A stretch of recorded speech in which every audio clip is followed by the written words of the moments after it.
salaamaaleykum wa rahmatullah waa kii ñu ngi leen nuyu di leen ziar leen balu xaq an borom bi subhaanahu wa taala ba lañu jégal xadiisul yawmi dafay wax qaala rasulullahi sallallahu alayhi wa sallam an nikaaxu min sunnati faman lam yacmal bi sunnati fa laysa minni rawaahu ibnu maaja. xadiisu bés bi yonent bi sallallahu alayhi wa sallam nee na sëy ci sama sunna la bokk te képp ku jafewul sama sunna kooku bokkul ci man. xadis bi ibnu maaja moo ko solo.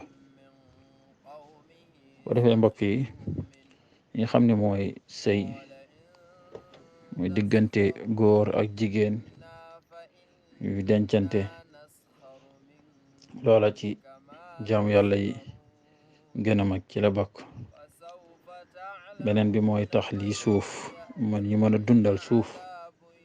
beneen bi mooy tax li xeetu yonent bi sallallahu alayhi wa sallam mën a gën a yokk, jullit yi gën a bari. moo tax yonent bi sallallahu alayhi wa sallam dañuy fàttali ne moom dencante góor ak jigéen ci sunnaam la bokk. mooy képp kuy jullit rek war na denc soxna, bu dee góor la bu dee jigéen la mu sëy.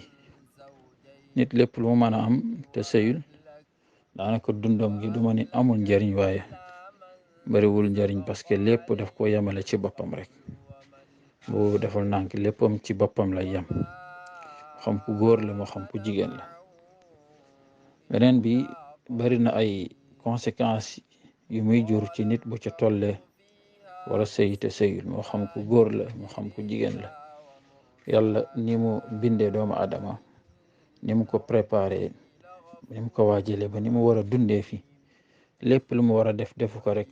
loolu am ay jeexit yu muy def ci yaramam scientifiquement. surtout ñi nga xam ne dañoo sëyoon seen tàggale ko seeni borom kër wala mu faatu, wala loolu góor gu sëyoon ba tàggale ko ak soxnaam wala soxna sa faatu mu ne duma jëlaat beneen soxna, wala ku jigéen ki ne duma sëyaat, duma amaat beneen jëkkër. loola lislaam santaane wu ko de. yàlla moo xam li gën ci ñun, yonent bi sallallahu alayhi wa sallam moo xam li gën ci ñun it moom it te incarné ko, gënoon ñëpp. te moo doon wax ne su ma amoon 80 ans, su ma amoon 80 ans du tee damay continuer di jël soxna, moom sallallahu alayhi wa sallam. boo defee mbokk yi loolu ñu bàyyi ci xel bu baax. bu dee gone yéen a ñu teel a jël soxna, ndax daan may ak fegu ak wattu ak mucc ci mooy yàlla, moo xam ci ñu góor ñi la ak ñu jigéen ñi. أن يعلم dimbali. قل قولي هذا وأستغفر الله العظيم لي ولكم والسلام عليكم ورحمة الله وبركاته.